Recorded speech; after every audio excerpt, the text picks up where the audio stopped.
ಇಲ್ಲಿ ಸೇರಿರುವಂತಹ ಮಾತುಕತೆಗೆ ತಾಯಂದ್ರಿಗೆ ಹೇಳ್ತೀನಿ, ಈ ಯೋಜನೆ ನಡು ನಿಂದಿರುತ್ತಂದ್ರು ಬಸ್ ಪ್ರಯಾಣ ಆದ್ರೆ ಇನ್ನೊಂದು 2 ತಿಂಗಳು ನಿಂದಿಸ್ತಾನೆ ಸಿದ್ದರಾಮಯ್ಯ. ಹೌದಲ್ರಿ?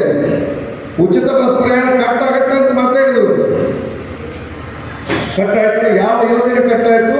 ಯಾವುದೂ ಕಟ್ಟಾಗಿಲ್ಲ, ಕಟ್ಟಾಗೋದೂ ಇಲ್ಲ. ಯಾಕಂದ್ರೆ ಮೇಲೆ ಸಿದ್ದರಾಮಯ್ಯ ಅನ್ನುವಂಥ ಒಂದು ಶಕ್ತಿ. ಅದಕ್ಕಾಗಿ ಭಾಳ ಖುಷಿ ಆಗುತ್ತೆ ನನಗೆ.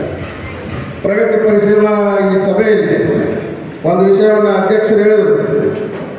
ಇದು ನಾವು ನೀವೆಲ್ಲ ಒಂದು ಹೆಮ್ಮೆ ಪಡುವಂಥ ಸಂಗತಿ. ಬೆಳಗಾವಿ ವಿಭಾಗ ಮಟ್ಟದಲ್ಲಿ ಸುಮಾರು 9 ಜಿಲ್ಲೆಗಳು ಬರ್ತಾವೆ. ಆ 9 ಜಿಲ್ಲೆಗಳಲ್ಲಿ ಅತ್ಯಂತ ಆಕ್ಟಿವ್ ಆಗಿ ಪ್ರಗತಿ ಪರಿಶೀಲನಾ ಸಭೆಯನ್ನ ಮಾಡ್ತಾ ಇರುವಂತ ತಾಲೂಕು ಯಾವುದಾದ್ರೂ ಇದ್ರೆ ಅದು ಪ್ರಥಮ ಸ್ಥಾನದಲ್ಲಿ ಗುರುತಿಸಿರುವಂತ ತಾಲೂಕು ಯಾವುದಂದ್ರೆ ಹುಣಗುಂದ ತಾಲೂಕು. ಹುಣಗುಂದ ತಾಲೂಕಿನ ಈ ಪ್ರಗತಿ ಪರಿಶೀಲನೆ ಇಡೀ ಬೆಳಗಾವಿ ವಿಭಾಗದಲ್ಲೇನೆ ಹೆಸರುವಾಸ. ಇನ್ನೊಬ್ಬ ಹಿರಿಯರಾದಂಥ ಮಾದೇಶ್ ಕಕ್ಕ ಅವರು ಅನುಷ್ಠಾನದ ಸಮಾರಂಭದಲ್ಲಿ ಅಧ್ಯಕ್ಷತೆಯನ್ನು ವಹಿಸಿಕೊಂಡಿರ್ತಕ್ಕಂಥ ಸಹೋದರರಾಗಿರ್ತಕ್ಕಂಥ ಗ್ಯಾರಂಟಿ ಸಮಿತಿ ಅಧ್ಯಕ್ಷರಾಗಿರ್ತಕ್ಕಂಥ ಮುತ್ತಣ್ಣ ಕಲ್ಗೋಡಿಯವರು ಕರ್ನಾಟಕದಲ್ಲಿ ಬಿಟ್ಟಿ ಭಾಗ್ಯಗಳನ್ನು ಕೊಡ್ತಾ ಇದ್ದಾರೆ, ಸರ್ಕಾರ ಮುಂದೆ ನಿಲ್ಲಿಸುತ್ತದೆ ಅಂತಕ್ಕಂಥ ಮಾತನ್ನು ಹೇಳಿರ್ತಕ್ಕಂಥದ್ರ ಬಗ್ಗೆ ತಮಗೆ ಗೊತ್ತಿರಬೇಕು. ನಾವೇನು ಕಳೆದ 23ರ ಚುನಾವಣೆಯಲ್ಲಿ ಭರವಸೆಗಳನ್ನು ಕೊಟ್ಟಿದ್ವಿ, ಅವುಗಳನ್ನು ಸಂಪೂರ್ಣವಾಗಿ ಈಡೇರಿಸಿರ್ತಕ್ಕಂಥ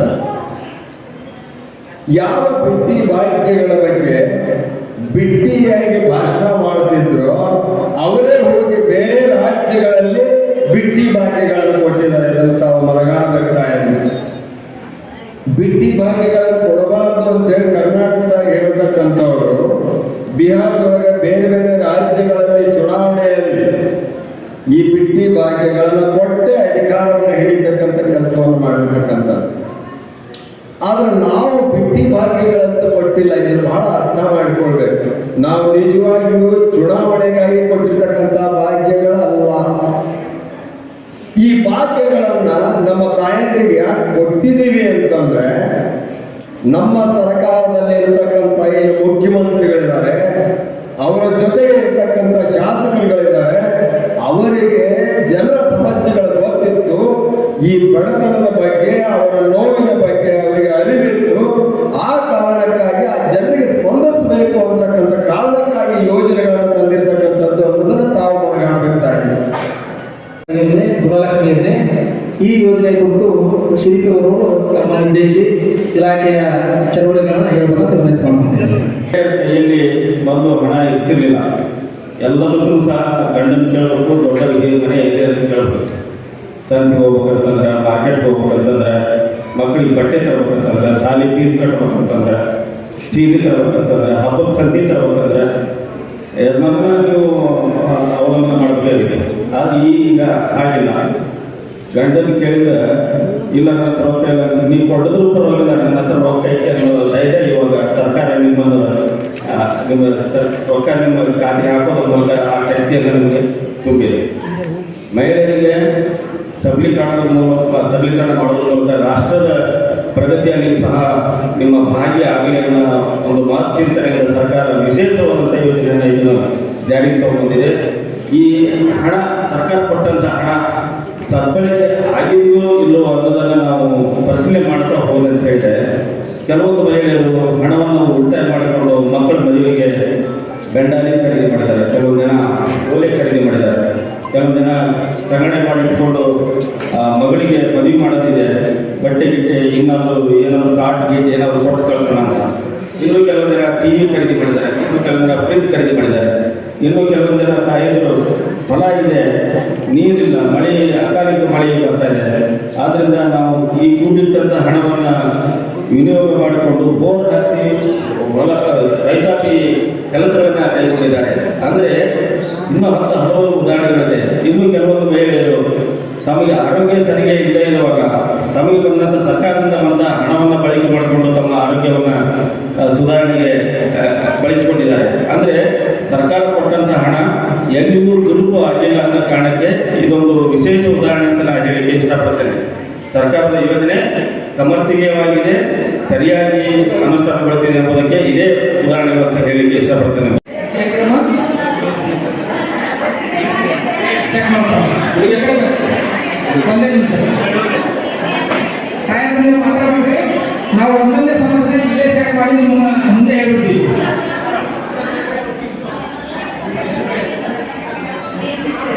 ಆಧಾರ್ ಕಾರ್ಡ್ ಏನು ಬೇಕಾಗಿಲ್ಲ, ರೇಷನ್ ಕಾರ್ಡ್ ಮಾತ್ರ ಕೊಟ್ಟರೆ ಸಾಕು. ರೇಷನ್ ಕಾರ್ಡ್ ಕೊಟ್ಟರೆ ನಾವೀಗ ಸರಳವಾಗಿ ನಾವು ಪ್ರಶ್ನೆ ಮಾಡಿದ್ದೀವಿ. ಮೊದಲನೇದಾಗಿ ಅಧ್ಯಕ್ಷರೇ, ಈ ಒಂದು ಮೃದು ಬಂಧನಕ್ಕೆ ಸಂಬಂಧಿಸಿದ ಒಟ್ಟು 4 ನ್ಯಾಯಾಲಯಗಳಿದ್ದಾವೆ.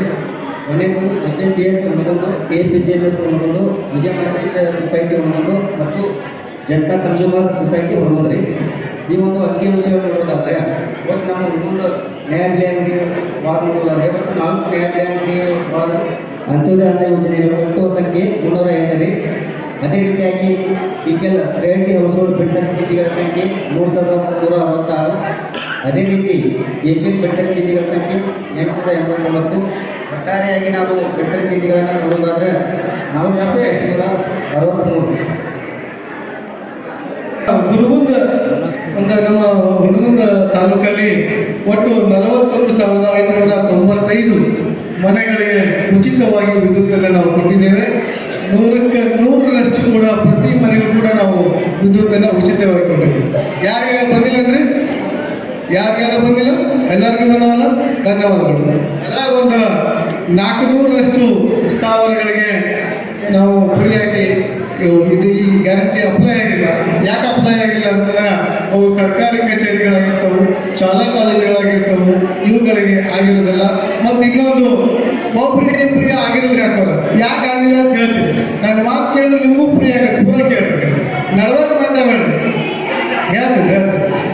ಈ ನಮ್ಮ ಗ್ಯಾರಂಟಿ ಯೋಜನೆ ಏನು ಘೋಷಣೆ ಆದಾಗ ನಾವು ಬಳಸುವಂಥ ಒಂದು ವಿದ್ಯುತ್ತಿನ ಸರಾಸರಿಯನ್ನ ಗಮನಿಸಿ ಸರ್ಕಾರ ನಮಗೆ ಉಚಿತವಾಗಿ ವಿದ್ಯುತ್ ಕೊಡುತ್ತೆ. ಈ 2023 ಜೂನ್ರಂದು ಶಕ್ತಿ ಯೋಜನೆ ಜಾರಿಗೆ ಬಂತು. ಅವಾಗಿನಿಂದ ಇದುವರೆಗೆ 1,35,53,954 ಜನ ಮಹಿಳೆಯರು ಹುಣಸೂರು ತಾಲೂಕಿನಲ್ಲಿ ಪ್ರಯಾಣಿಸುತ್ತಾರೆ. ಅಲ್ಲಿಂದ ಇಲ್ಲಿವರೆಗೆ 49,66,85,563 ಜನ ಆದಾಯ ಬರ್ತಿರ್ತದೆ. ಅದೇ ರೀತಿ ಡಿಸೆಂಬರ್ ತಿಂಗಳು 6 ತಿಂಗಳ ಕಂಪೇರ್ ಮಾಡಿದ್ರೆ 5,17,817 ಜನ ಮಹಿಳೆಯರು ತಿರುಗಾಡಿದ್ದಾರೆ. ಈ ಮಹಿಳೆಯರ ಅಡ್ಡಾಡದಿಂದ ನಮ್ಮ ಸಾರಿಗೆ ಸಂಸ್ಥೆಗೆ ಡಿಸೆಂಬರ್ ತಿಂಗಳಲ್ಲಿ 1,93,29,772 ಸಾರಿಗೆ ಆದಾಯ ಬಂದಿರ್ತದೆ. ನೆಕ್ಸ್ಟ್ ಪ್ರತಿಯೊಬ್ಬ ಮಹಿಳೆಯರಿಗೆ ನಾವು ಮಕ್ಕಳಿರಲಿ, ವಯಸ್ಸಾದ ಅಜ್ಜಿಯವರಿರಲಿ ಎಲ್ಲರೂ ಕೂಡ ಆಧಾರ್ ಕಾರ್ಡ್ ತೋರಿಸಿದ್ರೆ ಫ್ರೀ ಕರ್ಕೊಂಡು ಹೋಗ್ತೇವೆ. ನಮ್ದು 100% ರಿಸಲ್ಟ್ ಓಕೆ ಇದೆ, ನಮ್ಮ ಸಕ್ಸಸ್ ಆಗಿದೆ. ಎಲ್ಲ ಸಕ್ಸಸ್ ಆಗಿ ಕಾರ್ಯಕರ್ತರಾದ ನಮ್ಮ ಶಾಸಕರಿಗೆ ಹಾಗೂ ನಮ್ಮ ಸಿದ್ದರಾಮಯ್ಯ ಸರ್ಕಾರಕ್ಕೆ ಧನ್ಯವಾದ ಹೇಳ್ತೀನಿ. ಅದಕ್ಕೆ ತಮ್ಮದೇನಾದ್ರು ಕುಂದುಕೊರತೆ ಇದ್ರೆ KSRTC ಬಗ್ಗೆ ಹೇಳ್ಬೋದು. I extend my sincere gratitude to Honorable my boss Vijayananda S. Kashyapna, Hunagun constituency, and President Karnataka Veer Seva Linga Development Board. I appointing me as President Panchayat Guarantee Implementing Summit. Okay, thank you. ನನ್ನನ್ನು ಈ ಪಂಚ guarantee ಯೋಜನೆಯ ಅನುಷ್ಠಾನದ ಅಧ್ಯಕ್ಷರಾಗಿ ಮಾಡಿದಂಥ ನಮ್ಮ ಕಾಶ್ಯಪ್ರ ಅವರಿಗೆ ಮೊಟ್ಟ ಮೊದಲನೇದಾಗಿ ಹೃತ್ಪೂರ್ವಕ ಅಭಿನಂದನೆಗಳನ್ನು ತಿಳಿಸ್ತಾ, ಈ ಯೋಜನೆಗಳ ಬಗ್ಗೆ ನಮ್ಮ ಶೇಖರ್ ಕಾಕರ್ ಮಾತು ಏನಂತ ಹೇಳಿದ್ರೆ, ಯಾಕೋ ನಾನು 24 ಪಂಚಾಯತಿಯನ್ನು ಅಡ್ಡಾಡಿ ಬಂದ್ರು ಇಷ್ಟೊಂದು ಈ ಮಾತಾಡಲಿಕ್ಕೆ ಬರಲಿಕ್ಕೆ ಎಲ್ಲ ರೀತಿ ಮಾತಾಡೋಂತೇಳಿ ನಾನು ಹೇಳಿ ನಮ್ಮ ಕಾಕರಿಗೆ ನೀವೆಲ್ಲ ಮಾತಾಡಿದ್ರಿ, ನಮ್ದೇನು ಮಾತಾಡೋದಿಲ್ಲ ಅಂತ ಹೇಳಿ. ರಾಜೀವ್ ಈಗ ಶೇಖರ್ ಕಾಕರ್ ಹೇಳಿದ್ರು, ಸೊಸೈಟಿ ರೇಷನ್ ಬಂದ ಕೂಡ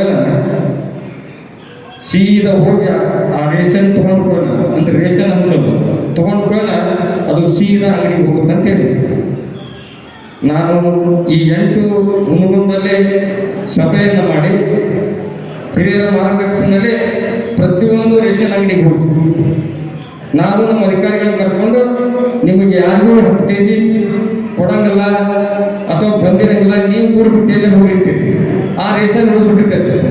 ಅದಕ್ಕೆ ನಿಮ್ಗೊಂದು ಟೈಮ್, ಆ ಟೈಮ್ ಎಕ್ಸ್ಟೆಂಡ್ ಮಾಡಿ ಆ ಒಂದು ಊರಿಗೆ ಹೋಗಿ ಬಂದ್ರಿಂದ ಅವ್ರಿಗೆ ರೇಷನ್ ಕೊಡುವಂಥ ವ್ಯವಸ್ಥೆಯನ್ನು ಮಾಡಿ, ಯಾರು ಕಳಸಂತೆಯಲ್ಲಿ ಈಗಲೇ ನಾನು ಸೂಚನೆಯನ್ನು ಕೊಡ್ತೀನಿ, ಯಾರು ಕಳಸಂತೆಯಲ್ಲಿ ಮಾಡ್ತಾರೆ ಅವ್ರನ್ನ ಸಸ್ಪೆಂಡ್ ಮಾಡಕ್ಕೆ ಸೂಚನೆ ಮಾಡಕ್ಕೆ ನಮ್ಮ ಶಾಸಕರು ಕೊಡ್ತಾರೆ. ಅವ್ರನ್ನ ಕೂಡಲೇ ಹುಡುಗಂದಲ್ಲಿ ಬರುವಂಥ ಎಲ್ಲ ರೇಷನ್ ಅಂಗಡಿಗಳು ಇರ್ಬೋದು. ಟೈಮ್ ಹೇಳ್ತಾರೆ, ನಾವು ನಮ್ಮೆಲ್ಲ ಅಧಿಕಾರಿಗಳಿಗೆ ಕೇಳಿ 10 kg ಕೊಡ್ತಾರೆ ಅಂತ ಹೇಳ್ತಾರೆ. ಅವ ಮಾತಾಡ್ತಾರೆ ಒಂದು ರೇಷನ್ ಮೊದಲಿನ ಕೂತವ್ರಿಗೆ ಹೇಳ್ತಿರ್ತಾರೆ, ಯಾಕಂದ್ರೆ ನಿಮ್ಮೂರು ಬರ್ತಾರೆ ಹೇಳ್ತಾನೆ ಅವ 10 kg ಕೊಡ್ತೀವಿ ಅಂತೇಳಿ 10 kg ಕೊಡ್ತೀವಿ ಅಂತೇಳಿ. ಈಗಾಗಲೇ ಇಬ್ಬರು ಅಧಿಕಾರಿಗಳನ್ನು ಕೂಡ ನಾನು ಸಸ್ಪೆಂಡ್ ಮಾಡಿದ್ವಿ. ಹಿರಿಯ ಮಾಡೋದ್ರಲ್ಲಿ ಇಲ್ಲಿ ಇದ್ರ ಸಮಯಕ್ಕೆ ನೀವೇನಂದ್ರೆ ಕೆಳಗೆ ನಿಂತ್ಕೊಂಡು ಯಪ್ಪ ಬಾ ಅಂತೀರ. ಆ ವಯಸ್ಸನ್ನು ಮುದುಕಿ ಕಿವಿ ಕೇಳಂಗಿಲ್ಲ, ಹೇಳಿಲ್ಲ, ಆಕೆ ಕೊಡ್ತಾರೆ 9 kg ಕೊಡ್ತಾರೆ, 8 kg ಕೊಡ್ತಾರೆ ಅಂತೇಳಿ. ಅಂಥ ಘಟನೆಗಳು ಒಂದು 4-5 ಪಂಚಾಯತಿಯಲ್ಲಿ ಆಗಿದಾವೆ.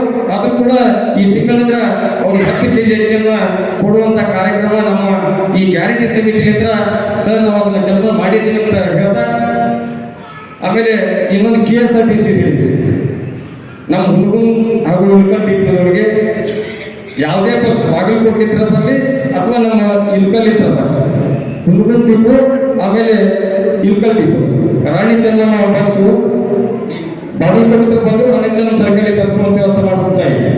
ನೀವು ಇಲ್ಲಿಂದ 10 ಸಮಯಕ್ಕೆ ಅಲ್ಲೇ ಬಸ್ ಸ್ಟಾಪ್ ಆಗ್ತಾವ. ಯಾಕೆ ಇನ್ನೊಂದು ಬಸ್ ಸ್ಟಾಪ್ ಆಗಲ್ಲ ಕೇಳಮ್ಮ, ಕೇಳ ಅವರು ಬೇರೆ ಬೇರೆ ಡಿಪೋ ಇರ್ತಾವ ತಾಯಿ, ಅವು ಬೇರೆ ಬೇರೆ ಡಿಪೋ ಇರ್ತಾವ. ಹೊಸಪೇಟೆ, ಕುಸ್ತಿ, ಕೊಪ್ಪಳ ಇರ್ತಾವ. ಅವ್ರಿಗೆ ಇಂಥವೆಲ್ಲ ಹಳ್ಳಿಯಾಗಿಲ್ಲ. ಬಸ್ ಸ್ಟ್ಯಾಂಡ್ ಬಿಟ್ರೆ ಸೀದಾ ಅಂಗಡಿಗೆ ಹೋಗ್ತಾರೆ. ಈ ನಮ್ಮನೆ ಇಲ್ಕಲ್ ತಾಲೂಕು ಬಸ್ ಅದಾವ. ಯಾವ ತರ ಬರಲಿಲ್ಲ ಅಂದ್ರೆ ನನಗೆ ಹೇಳಿ, ಆ ಮಾಡಿಸ್ಕೊಡುವಂತ ಜವಾಬ್ದಾರಿಯನ್ನ ನಾನು ಈಗಲೇ ಮಾತು ಕೊಡ್ತೀನಿ. ಹಾಗೂ ಸಂಗಮದಲ್ಲಿ ನಡೆದ ನಮ್ಮ KSRTC ಅವರು ಸರ್, ಸಂಗಮದಲ್ಲಿ ಒಂದು ಸಮಸ್ಯೆ ಆಗಿದೆ. ಈಗ ನಾವು 3-4 ಮಂದಿ ಸದಸ್ಯರು ತನಕ ಬಂದಾಗ ಆ ಸಮಸ್ಯೆಯನ್ನ ಇವತ್ತು ಬಗೆಹರಿಸಿದ್ರೆ ಸರಿಯ, ಬಗೆಹರಿಸಿದ್ರೆ ಮಾನ್ಯ ನಮ್ಮ ಕಾಸಪ್ಪ ಸಾಹೇಬರು ಹೋಗಿ ಆ ವಿಷಯನ ಹೇಳಬೇಕಾಗುತ್ತೆ.